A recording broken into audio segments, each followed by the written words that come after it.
friends, welcome to Positive Power with your host Michele Dionne. Thank you for joining me for another week. So this week I wanted to talk to you and just share with you how awesome my Good Vibe Tribe is, and I have a challenge for you. So I'm very blessed. I really have three sections to my Good Vibe Tribe.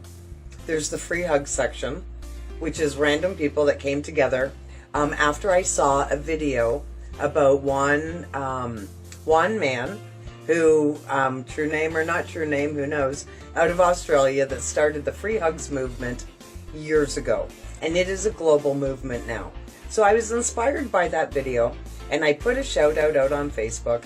Who wants to give free hugs with me in Mitten Village? And it evolved to the point where my daughter and I in 2015 drove coast to coast, and we gave out free hugs, did random acts of kindness, positive post-its, gave out swag bags. It was absolutely amazing and awesome. So that is a wonderful thing. And we still do free hugs from time to time, usually in front of Mystic Mind or another populated area.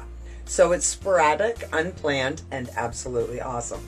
The second part, or chapter if you will, of my Good Vibe Tribe, and we all have them. You have a Good Vibe Tribe too, you know. So my second part of that is the clothing drive. So that again was inspired from a video that I saw about having a street store by hanging up your used clothing on your fence and letting people come and take what they want. So I did the first one on my front yard, and then the Moose Lodge got involved and they've donated their haul. And now we're 3 years in, we've done 6 clothing drives.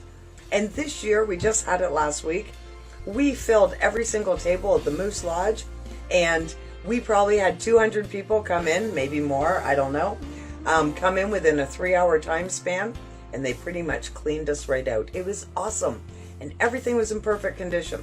So shout out to all the people that contributed, that donated time, storage, all that stuff. We had soup donated this year and served. It was wonderful. So that's another awesome thing that we've been doing that's been inspired by different things that we see on social media. And honestly, I couldn't do any of this by myself. If it wasn't for them stepping up, these things wouldn't have evolved to be the awesome things that they are today. And we are being the change. We're not standing on the corner and yelling out about the change.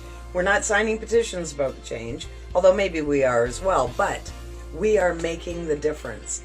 And then the third part of my Good Vibe Tribe is a bunch of families, and this year we have some staff from a company that are stepping up, and I'm partnering up with families in need, and we are blessing them with Christmas dinner or toys or whatever, depending on the dynamics of the family. Same thing, inspired thought. I know I can't do it by myself, and so I put a shout out and I asked my friends to help me do something big. When you look at it, and you look at like your average family, so last year we helped a family that had 2 young daughters, a mom and a dad, 2 young daughters. I bought the dinner. One of the families bought for one little girl. The other family bought for the other little girl. We made a huge impact. It was absolutely awesome. But did it really cost us a lot? No. And we had a great time separately shopping for this family that we don't know, right? It was a really cool experience. So my challenge for you this Christmas is, what can you do to make a difference? Now, don't get me wrong. It doesn't have to be on a really big scale. It doesn't have to be something where you're doing a clothing drive or, you know, you're doing all this extra stuff. What about when you're doing your Christmas baking, making a couple extra trays and giving them to somebody? What about when you're doing your Christmas cards? If you write a couple extra, here's a fun thing. Write a couple extra, send them to random addresses. Just saying, it's not going to hurt, right? It's not going to hurt, and maybe the right person will get the right card on the right day. You just don't know. And I have that much faith in the universe that it'll work out exactly that way. So think about it. What can you do this year? What can you do to make a difference? Maybe buy a $10 gift card. Maybe buy some gift cards at, you know, your coffee shop and tell them to give them out to people. Whatever. There's something you can do within your budget to make a difference. This is our world. It's up to us to change it. Have a good one, friends. Have a great week. Remember how awesome you are. And remember, let's spread that awesomeness around. Till next time.